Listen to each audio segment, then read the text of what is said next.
Ας συζητήσουμε για το θέμα των δικαιωμάτων των γυναικών στο Ισλάμ. Σύμφωνα με το λεξικό της Οξφόρδης, τα δικαιώματα των γυναικών είναι νόμιμα, οικονομικά και κοινωνικά δικαιώματα ίσα με αυτά των ανδρών. Πριν εξετάσουμε τα δικαιώματα των γυναικών στο Ισλάμ, πρέπει να παραμερίσουμε τις σύγχρονες κατηγορηματικές δηλώσεις σχετικά με το πώς μια ζωή πρέπει να οδηγείται από τις γυναίκες. Πρέπει να ελέγξετε τη διάνοια σας πριν πιστέψετε σε αυτά που λένε οι άλλοι. Γιατί πολλές φορές το μυαλό μας μπορεί να παραπλανηθεί. Καθώς υπήρχε μια εποχή που μεγάλοι μελετητές εκείνης της εποχής πίστευαν ότι το φως της σελήνης είναι το δικό του φως. Αλλά τώρα γνωρίζουμε ότι το φως της σελήνης είναι το ανακλώμενο φως από τον ήλιο. Ομοίως, αν καταλήξετε στο συμπέρασμά σας από τον τρόπο με τον οποίο τα μέσα μαζικής ενημέρωσης απεικονίζουν ως επιτοπλίστων το δικαίωμα των γυναικών στο Ισλάμ, υπάρχει πιθανότητα να νιώσετε ότι το δικαίωμα των γυναικών στο Ισλάμ είναι υποταγμένο. Σήμερα 20-25% του παγκόσμιου πληθυσμού είναι μουσουλμάνοι. Μερικές μουσουλμανικές κοινωνίες βρίσκονται κοντά στις διδασκαλίες του Ισλάμ, ενώ ορισμένες μουσουλμανικές κοινωνίες απέχουν πολύ από τις διδασκαλίες του Ισλάμ. Έτσι, εάν ένα άτομο θέλει να κρίνει τα δικαιώματα των γυναικών στο Ισλάμ, δεν πρέπει να το κρίνουν κοιτάζοντας τι κάνουν οι μουσουλμάνοι ή τι κάνει η μουσουλμανική κοινωνία. Πρέπει να το κρίνουν με βάση τις αυθεντικές πηγές του Ισλάμ. Οι αυθεντικές πηγές του Ισλάμ είναι το Κοράνι και το αυθεντικό Χαντίθ. Το Κοράνι είναι η τελευταία και τελευταία αποκάλυψη του Θεού. Το αυθεντικό Χαντίθ είναι οι διδασκαλίες του τελευταίου αγγελιοφόρου του Ισλάμ προφήτη Μωάμεθ. Τώρα, θα εξετάσουμε το δικαίωμα των γυναικών στο Ισλάμ με βάση τις προαναφερθήσεις αυθεντικές πηγές. Έχω χωρίσει ευρέως το θέμα των δικαιωμάτων των γυναικών στο Ισλάμ σε 6 κατηγορίες. 1. Τα πνευματικά δικαιώματα των γυναικών στο Ισλάμ. 2. Τα οικονομικά δικαιώματα των γυναικών στο Ισλάμ. 3. Τα κοινωνικά δικαιώματα των γυναικών στο Ισλάμ. 4. Τα εκπαιδευτικά δικαιώματα των γυναικών στο Ισλάμ. 5. Τα νομικά δικαιώματα των γυναικών στο Ισλάμ και 6. Τα πολιτικά δικαιώματα των γυναικών στο Ισλάμ. Υπάρχουν διάφοροι στίχοι στο Κοράνι και στα αυθεντικά Χαντίθ για να εξηγήσουν αυτές τις κατηγορίες λεπτομερώς. Αλλά για να το καταλάβω εύκολο θα προσπαθήσω να εξηγήσω κάθε κατηγορία με έναν ή περισσότερους στίχους. Πρώτα θα εξετάσουμε τα πνευματικά δικαιώματα των γυναικών στο Ισλάμ. Ο παράδεισος προορίζεται μόνο για τους άντρες είναι μια κοινή παρανόηση μεταξύ των μη μουσουλμάνων σχετικά με το Ισλάμ. Αυτή η εσφαλμένη αντίληψη μπορεί να διευκρινιστεί εύκολα από τους στίχους του Κορανίου. Το κεφάλαιο 4 της Σούρας Νίσα λέει ως στίχος 124. Εάν ένας άντρας ή μια γυναίκα έχει πίστη και κάνει καλές πράξεις, σίγουρα θα μπουν στον παράδεισο και δεν θα τους αδικηθεί. Διαβάζοντας τον παραπάνω στίχο, γνωρίζουμε ότι τα πνευματικά καθήκοντα ανδρών και γυναικών στο Ισλάμ είναι τα ίδια. Έτσι, ως γυναίκα έχει δικαίωμα να εισέλθει στον παράδεισο πιστεύοντας τον Αλλάχ και κάνοντας καλές πράξεις. Ας δούμε τώρα τα οικονομικά δικαιώματα των γυναικών στο Ισλάμ. Στο Ισλάμ μια γυναίκα είναι οικονομικά ασφαλής. Πριν από το γάμο της, είναι ευθύνη του πατέρα και του αδελφού της να τη φροντίζει. Μετά το γάμο της είναι ευθύνη του συζύγου της και του γιου της να τη φροντίζουν. Στο Σέρα Νίσα κεφάλαιο αριθμός 4, στίχος 34 αναφέρεται. Οι άνδρες είναι οι φροντιστές των γυναικών και είναι δική τους ευθύνη να τις υποστηρίζουν οικονομικά. Επιπλέον, το κεφάλαιο Άριθ 4 του Σούρα Νίσα στίχος αριθμός 4. Λέει, δώστε στις γυναίκες που πρόκειται να παντρευτείτε, μια πρίκα ως δώρο. Κατά τη διάρκεια του γάμου, η νύφη θα λάβει δώρο με τη μορφή χρημάτων ή κατοχής από το γαμπρό. Το όνομα αυτού του δώρου που δόθηκε από το γαμπρό ονομάζεται Μαρ. Επιπλέον, στο Ισλάμ επιτρέπεται σε γυναίκα να κληρονομήσει. Οι λεπτομέρειες αναφέρονται στο κεφάλαιο Άριθ 4 στίχος Άριθ 11 και 12 της Σέρα Νίσα. Και, οι γυναίκες δεν χρειάζεται να ξοδεύουν το μέριδιό τους στον κληρονομικό πλούτο ή τα χρήματα που κερδίζουν στην οικογένεια. Επειδή είναι ευθύνη των ανδρών να τους φροντίζουν οικονομικά. Ως εκ τούτου, στο Ισλάμ οι γυναίκες είναι οικονομικά ασφαλείς. Υπάρχουν επίσης ορισμένοι κανόνες που πρέπει να ακολουθούν οι γυναίκες εάν θέλει να κερδίσει χρήματα δουλεύοντας. Αλλά αυτό είναι ένα διαφορετικό θέμα. Έτσι, ως γυναίκα είναι δικαίωμά της να παρέχεται οικονομική βοήθεια από τον άνδρα. Ας δούμε τώρα τα κοινωνικά δικαιώματα των γυναικών στο Ισλάμ. Έχω χωρίσει περαιτέρω τα κοινωνικά δικαιώματα των γυναικών στο Ισλάμ σε 4 υποκατηγορίες. 1. Τα δικαιώματα της κόρης στο Ισλάμ. 2. Τα δικαιώματα της γυναίκας στο Ισλάμ. 3. Τα δικαιώματα της μητέρας στο Ισλάμ, και 4. Τα δικαιώματα της αδελφής στο Ισλάμ. Πρώτα θα εξετάσουμε τα δικαιώματα της κόρης στο Ισλάμ. Το κεφάλαιο 16 του Σέρα Νάλ, ο στίχος 58 και 59 λέει: Εκείνοι που πιστεύουν ότι η γέννηση ενός παιδιού είναι ντροπή, ή εκείνοι που σκέφτονται να τη σκοτώσουν, η κρίση τους είναι κακή.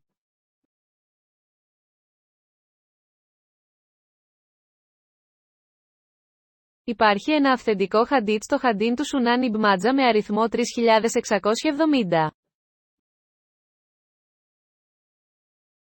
Εκεί ο προφήτης Μωάμεθ είπε, όποιος μεγαλώνει 2 κόρες με αγάπη και στοργή, θα εισέλθει στον παράδεισο.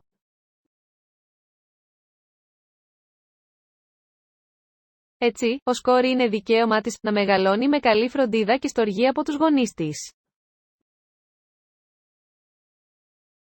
Τώρα, θα εξετάσουμε τα δικαιώματα της γυναίκας στο Ισλάμ. Το κεφάλαιο Άριθ 4 της Σούρας Νίσα λέει ο στίχος 21. Ο γάμος είναι μια ιερή σύμβαση μεταξύ του συζύγου και της συζύγου. Και σύμφωνα με το Σέρα Νίσα κεφάλαιο αριθμός 4 στίχος αριθμός 19. Η άδεια της νύφης είναι υποχρεωτική για το γάμο. Επιπλέον, λέει το κεφάλαιο 4 της Σούρας Νίσα στίχος Άριθ.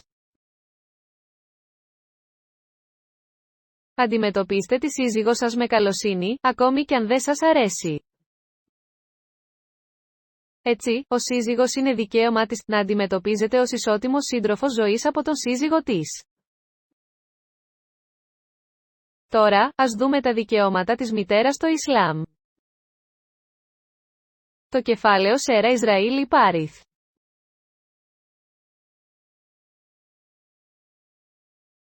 Μην μπεις κανάφ στους γονείς σου. Περαιτέρω, στο κεφάλαιο Σέρα Άναμ ο αριθμός 6 στίχος Άριθ, 151 λέει: Να είστε ευγενικοί στους γονείς σας. Υπάρχει ένα αυθεντικό χαντίθ στο βιβλίο του Χαντίτ βιβλίο της Τζιχάντ με αριθμό 3106. Εκεί ο προφήτης Μωάμεθ είπε, «Ο παράδεισος βρίσκεται κάτω από τα πόδια της μητέρας σου». Έτσι, ως μητέρα είναι δικαίωμά της να αντιμετωπίζεται με περισσότερη αγάπη και συμπόνια από τα παιδιά της. Τώρα, ας δούμε τα δικαιώματα μιας αδελφής στο Ισλάμ. Το κεφάλαιο Σέρα Ταύμπα νούμερο 9 στίχος 71 λέει: Οι πιστοί άνδρες και γυναίκες υποστηρίζουν ο ένας τον άλλον. Πρέπει να ενθαρρύνουν ο ένας τον άλλον να κάνουν καλές πράξεις, να πληρώνουν ζάκατ, να νηστεύουν και να υπακούουν στον Αλλάχ και στον αγγελιοφόρο του. Και πρέπει επίσης να ενθαρρύνουν ο ένας τον άλλον να απαγορεύουν το κακό. Αυτό σημαίνει ότι ακόμη και αν οι πιστοί άνδρες και γυναίκες δεν σχετίζονται μεταξύ τους, θα πρέπει να αλληλοϊποστηρίζονται κοινωνικά, όπως αδελφός και αδελφή. Ως αδερφή, είναι σωστό της να παρέχεται κοινωνική υποστήριξη από τον αδερφό της. Τώρα, ας συζητήσουμε τα εκπαιδευτικά δικαιώματα των γυναικών στο Ισλάμ. Η πρώτη καθοδήγηση που αποκάλυψε ο Αλλάχ σε ολόκληρη την ανθρωπότητα στο Κοράνι δεν αφορούσε τη σαλά ή τη φιλανθρωπία ή την νηστεία.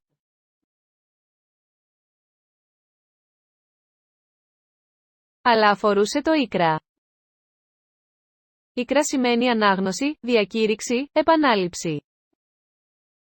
Το Κοράνι το λέει αυτό στο κεφάλαιο Σέρα Ίκρα αριθμός 96, στίχος 1. Έτσι, η πρώτη καθοδήγηση που έδωσε ο Αλλάχ στο Κοράνι ήταν να διαβάσει. Αυτό προοριζόταν τόσο για άνδρες όσο και για γυναίκες. Επιπλέον, ένα αυθεντικό χαντίθ από τον Ιμπν Μάζα Χάδιθ Άριθ 224 λέει: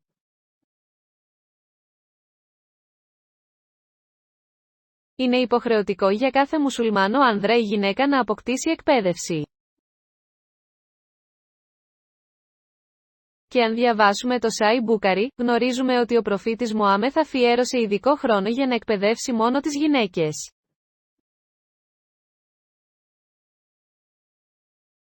Έστειλε επίσης τη Σαχάμπα για να εκπαιδεύσει ειδικά τις γυναίκες.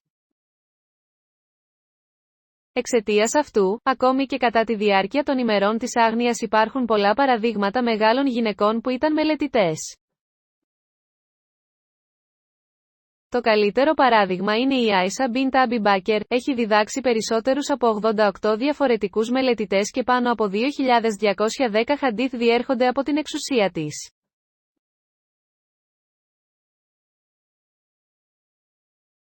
Ένα άλλο παράδειγμα είναι η Αμή Σάλμα, η οποία θεωρήθηκε ως η πιο πνευματική γυναίκα και μαθήτρια. Ένα άλλο παράδειγμα είναι η Φάτιμα μπιντ Κάις, η οποία θεωρήθηκε ως πολύ πεπειραμένη γυναίκα. Ένα άλλο παράδειγμα είναι η Σάφιγια, η οποία θεωρήθηκε ως η πιο πνευματική γυναίκα. Ένα άλλο παράδειγμα είναι η Αμή Σουλέιμ, η οποία θεωρήθηκε ως αρχή και ως έξυπνη γυναίκα. Ένα άλλο παράδειγμα είναι η Σάγεδα Νάφισα, η οποία δίδαξε πολλούς μελετητές, συμπεριλαμβανομένου του Ιμάμ Σάφι. Ένα άλλο παράδειγμα είναι η Άισα μπιντ Σαάντι Μπάμπι Γουοκιάς, η οποία δίδαξε πολλούς μελετητές, συμπεριλαμβανομένου του Ιμάμ Μάλικ. Εκείνη την εποχή οι άνθρωποι ήταν σπάνια μορφωμένοι. Ωστόσο, στο Ισλάμ είδαμε αρκετά παραδείγματα γυναικών που ήταν σπουδαίες μελετητές. Έτσι, ως γυναίκα είναι δικαίωμά της να παρέχεται εκπαίδευση από τους γονείς, τους αδελφούς ή τον κηδεμόνα της.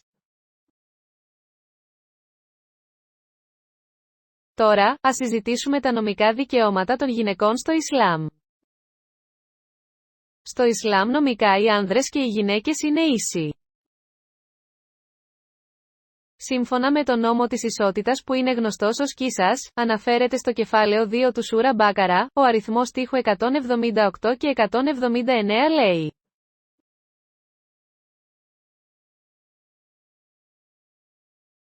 Η τιμωρία είναι ίδια και για τους δύο για το ίδιο έγκλημα. Για παράδειγμα, εάν ένας άντρας σκοτώσει μια γυναίκα, ο άνδρας καταδικάζεται σε θάνατο και αν μια γυναίκα σκοτώσει έναν άνδρα, αυτή η γυναίκα καταδικάζεται σε θάνατο. Επιπλέον, το κεφάλαιο Σέρα Μάιδα αριθμός 5 στίχος αριθμός 38 ημέρες. Εάν ένας κλέφτης αποδειχθεί ένοχος, είτε πρόκειται για άνδρα είτε για γυναίκα, το χέρι τους θα πρέπει να κοπεί. Επιπλέον, το κεφάλαιο Σέρα Νορ Άριθ, 24 στίχος 2 λέει: εάν ένας εγκληματίας αποδειχθεί ένοχος, είτε πρόκειται για άνδρα είτε για γυναίκα, θα πρέπει να τιμωρηθούν 100 μαστίγια.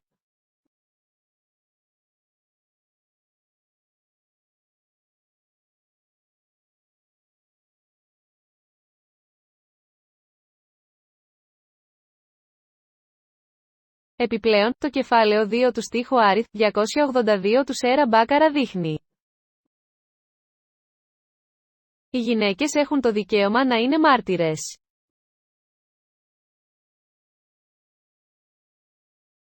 Επιπλέον, το κεφάλαιο Σέρα Νορ Άριθ, 24 στίχος αριθμός 4 λέει: αν κάποιος καταγγείλει την αγνότητα και τη σεμνότητα μιας γυναίκας και δεν φέρει 4 μάρτυρες να τους δώσει 80 μαστίγια ως τιμωρία.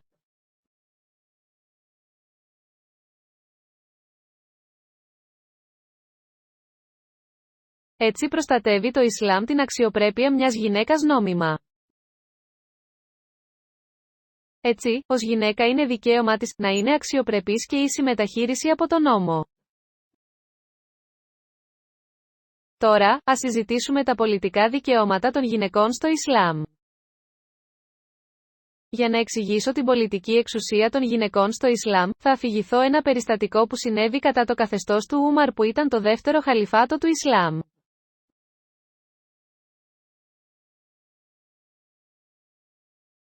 Αναφέρεται στο Μιούζαναφα Μπαλ Ράτζακ 10.420. Κατά τη διάρκεια μιας συζήτησης σχετικά με το Μαρ στο τζαμί, ο Ούμαρ ζήτησε από τις γυναίκες να μην απαιτήσουν το Μαρ σε πολύ υψηλή ποσότητα από τους άντρες για γάμο.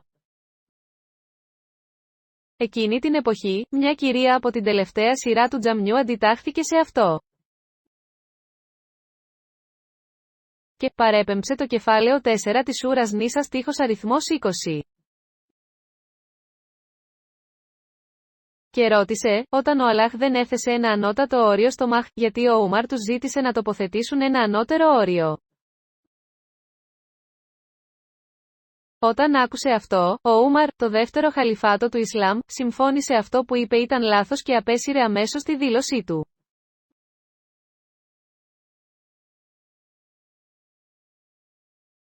Από το παραπάνω παράδειγμα μπορούμε να δούμε ότι, μια συνηθισμένη γυναίκα από την τελευταία σειρά του τζαμιού αντιτάχθηκε στην παραβίαση του συντάγματος και αμέσως αναγνωρίστηκε.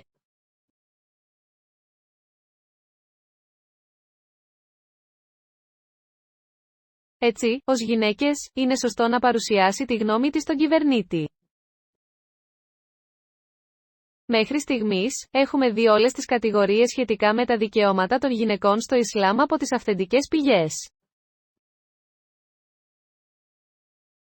Η παραπάνω συζήτηση ήταν μια σύντομη εξήγηση σχετικά με τα δικαιώματα των γυναικών στο Ισλάμ. Τώρα θα συνειδητοποιούσατε ότι στο Ισλάμ οι γυναίκες έχουν πολλά προνόμια. Καθώς οι άνδρες και οι γυναίκες διαφέρουν φυσιολογικά, ψυχολογικά, βιολογικά και σωματικά. Με βάση αυτές τις διαφορές, ο Αλλάχ έχει θέσει καθήκοντα για αυτές. Ορισμένα καθήκοντα είναι πανομοιότυπα, κάποια καθήκοντα δεν είναι πανομοιότυπα. Σε ορισμένα καθήκοντα οι άνδρες έχουν περισσότερα πλεονεκτήματα, ενώ σε άλλες γυναίκες έχουν περισσότερα πλεονεκτήματα. Ως εκ τούτου, ο Αλλάχ δίνει τα ίδια καθήκοντα και διαφορετικά καθήκοντα σε άνδρες και γυναίκες ανάλογα με την ομοιότητα και τις διαφορές τους.